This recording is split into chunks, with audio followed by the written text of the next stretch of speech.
1/5 of the way through India's bumper season of Test cricket. They're into assignment number 2, the final one before the blockbuster trip to Australia.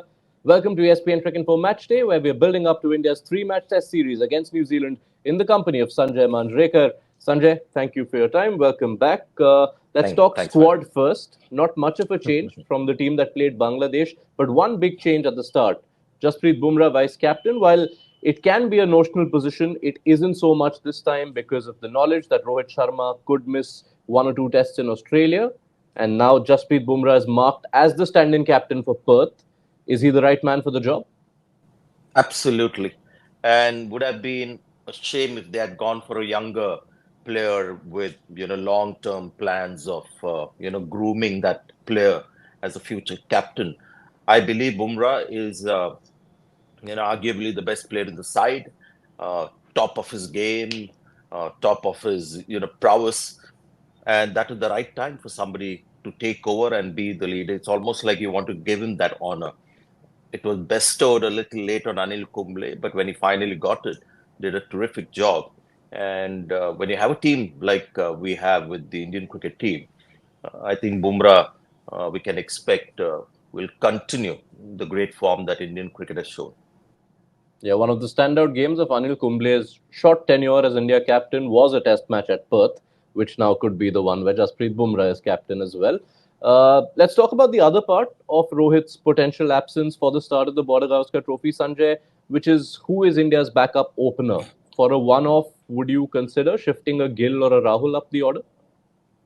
I wouldn't want to go back to Rahul because he's batted in that position long enough. And when he's batted down the order against England and I think South Africa as well, he showed that he looked a little more comfortable himself. And I thought India sought, great value for him because he's also got the big game, which you sometimes need in Test cricket when you're batting with the lower order batters. And KL Rahul has that game. And he's been given plenty of opportunities at the top. He's got a few hundreds there as well.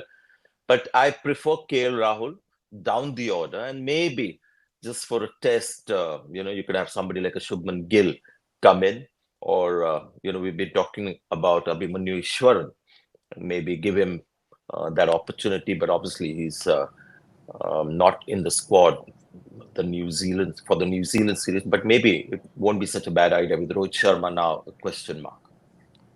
So when we talk about that, if you were to consider a full-fledged backup opener for Australia, like an Abhimanyu Easwaran, would it have been more prudent to give someone like that one game or two in this series as opposed to a potential debut in Australia?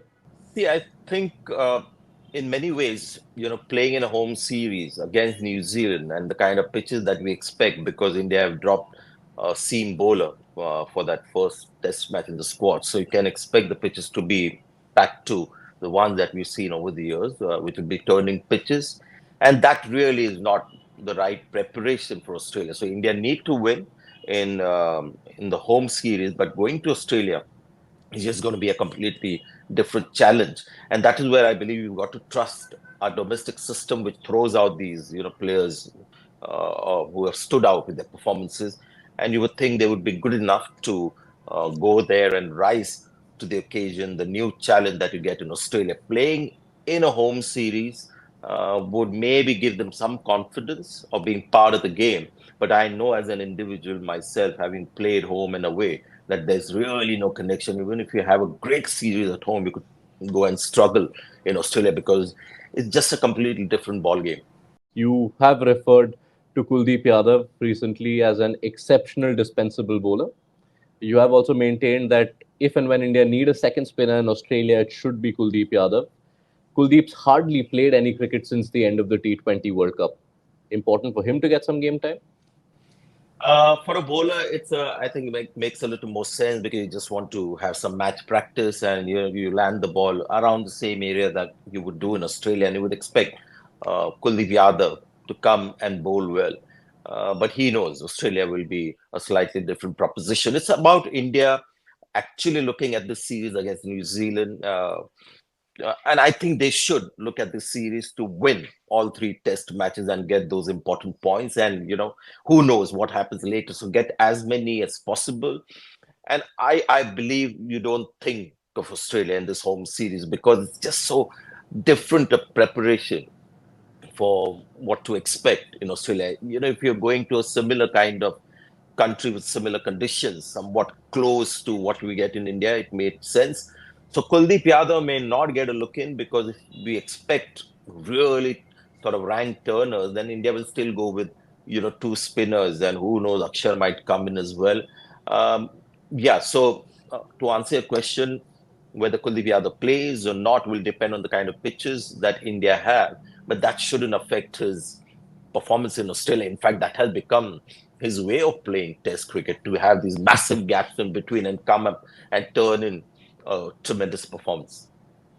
Anything else on your wish list from an India standpoint going into the series?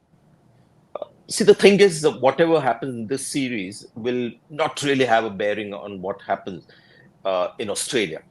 Uh, so if I have to pick one a little issue, it is again KL Rahul, who played well in that one. I mean, couple of innings that we saw against Bangladesh when he had to score quickly, and India have backed him. So I just hope that he has a good series where you see that form continue from one game to the other, and not like it's been until now. And if you see that, then maybe you would say that KL Rahul has turned the corner, and that would be great for India in Australia because this guy has the game. He's been there before and has the game to, deliver in Australia. But his problem has been about runs. Let's hope that, that ability to carry form can be seen in this series for KL Rahul. Right. Let's spend a minute on the opponents. What do you expect from New Zealand? Because on the evidence of their recent test trip in Sri Lanka, they could be in for a tough time. Yes, and more of the same since they've been here. It's a tough place for teams like New Zealand to come and excel because batting is going to be tough, and if there are turning pitches, batters who are who may have played some of the cricket in South Africa or New Zealand to come and start an innings in India against Ashwin Jadeja with a couple of fielders there plus around the bat. Plus, you have the kind of quality seam. The batters will have a tough time. Teams that have done well or challenged India a little bit have been ones where the spinners have made batting a little difficult for the Indian batters, and that is where they have a chance. I see Jasprit as somebody who's got the bowling style to excel on Indian pitches, because what you need in India is actually bowlers who are just quick and accurate.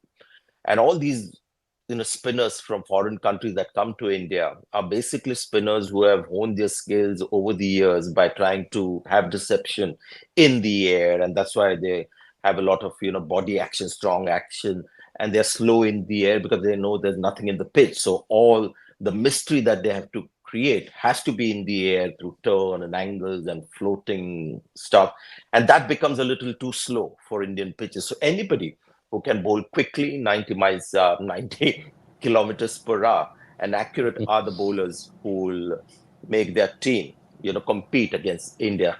Mitchell Santner doesn't have a great record, although his bowling style could be suited to for Indian conditions. So I see more of the same issues for New Zealand against India if we dish out rank turners.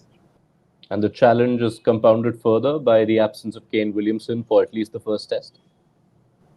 Well, absolutely. I mean, of late, he's not had the best of form in India, but he's obviously the best player of spin. Somebody who plays spin like Asian batters do. He started off his career in India, has that game, to tackle Indian spinners. The rest will have to learn on the job, and it's going to be tough. All right, then. That's the setup done. Here begins India's quest for series win number 19 in a row on home soil. Thank you so much, Sanjay, for your time. Thank you.